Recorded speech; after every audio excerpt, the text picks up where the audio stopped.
Britney Spears, Till the World Ends. We'll come back to that right now. We've got something far more important here. A very, very talented man. I enjoy him immensely. Mr. Thomas Haden Church. Good morning, Thomas. Hey, Jerry, how you doing? See, I thought you were actually making fun of Britney Spears whenever you said Till the World Ends. Like we have to indulge ourselves with Britney Spears until the world literally ends. Just keep going. That's what I thought. That's where I thought you were going with that one. No, not this time. You would know though because you've got a background in radio. Is that right? I mean that's deep history. But I actually.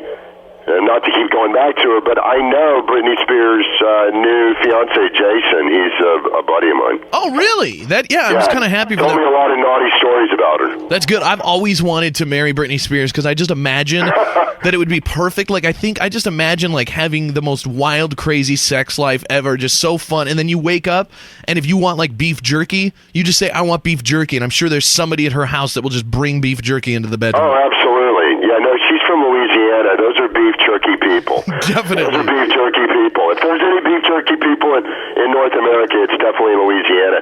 But the thing about her, because a guy my age, she's so much younger and it's a little disturbing.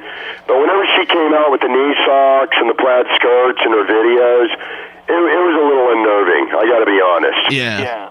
But now that she's married to your friend, it's got to be a little more unnerving as well. Did they get married? I thought they just got engaged. Got engaged. Yeah. So hopefully they'll make it to the marriage. Whatever. He's a good guy, and he's filled me in on their personal lives, and I'm like, good. You're happy with it. Good for you. Good. Yeah, exactly. How do you know him? What does he do? How's it going in Montana? Well, he was an agent at William Morris Endeavor, which is a big agency in L.A., where I was represented for several years, and I just got to know him. And cool. He was really good buddies with one of my agents, and so we hung out some. Cool. I got to give this drop real quick here before we get into the real stuff here.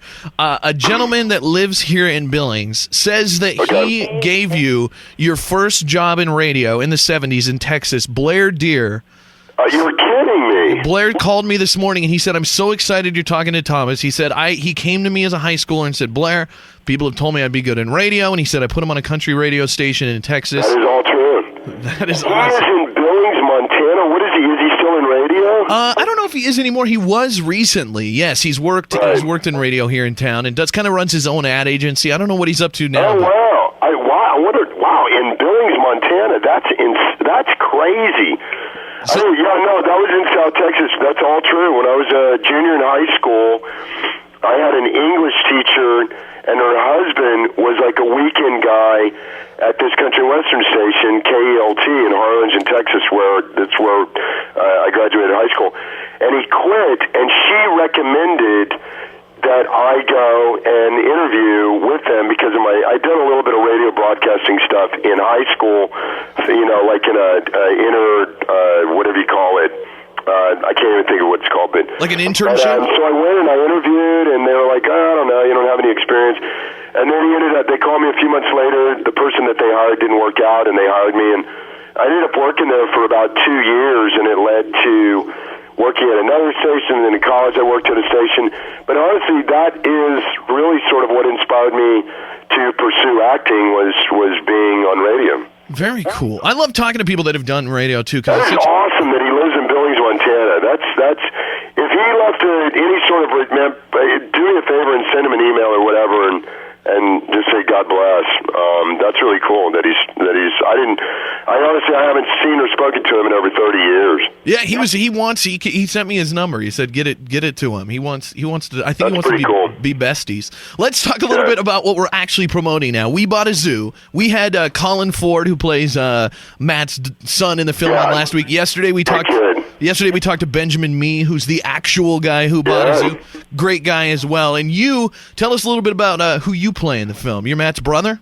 I am. I play his older, sort of spiritual financial advisor, not exactly on board with the idea of buying an old zoo and spending every dime that you have renovating it.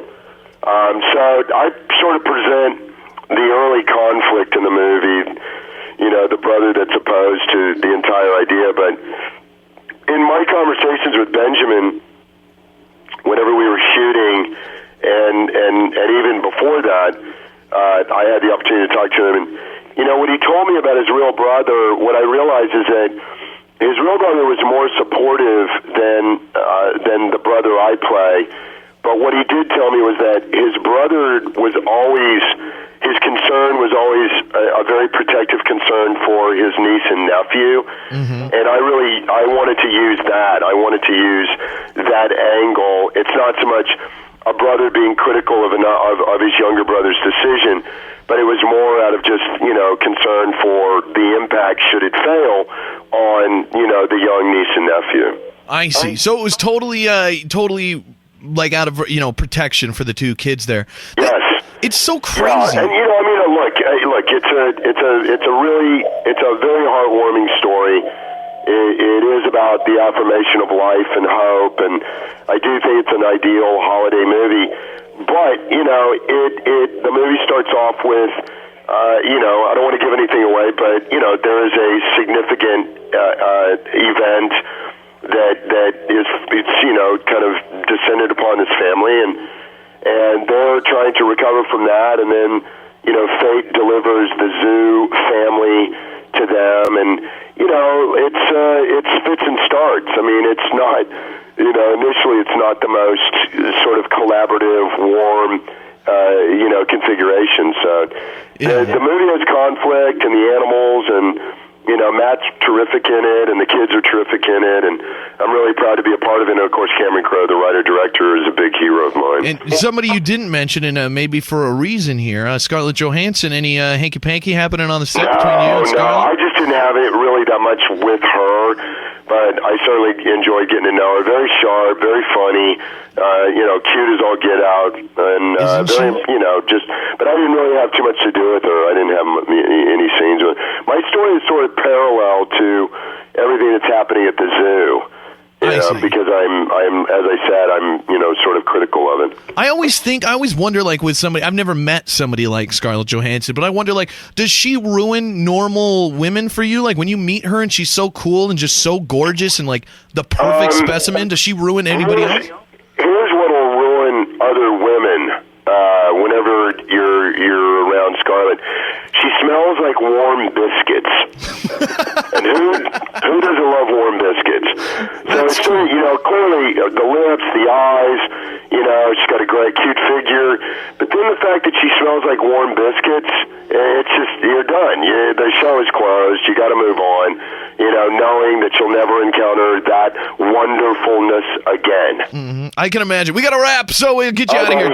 Thomas Haden Church, the movies We Bought a Zoo, opens this weekend. Thomas, you've been great, man. Hey, thanks for taking the time, brother. Thank you. Happy holidays. All right, see you, man. The Big J Show. Weekday mornings from 6 till 10 on Billings' #1 hit music station, Hot 101.9.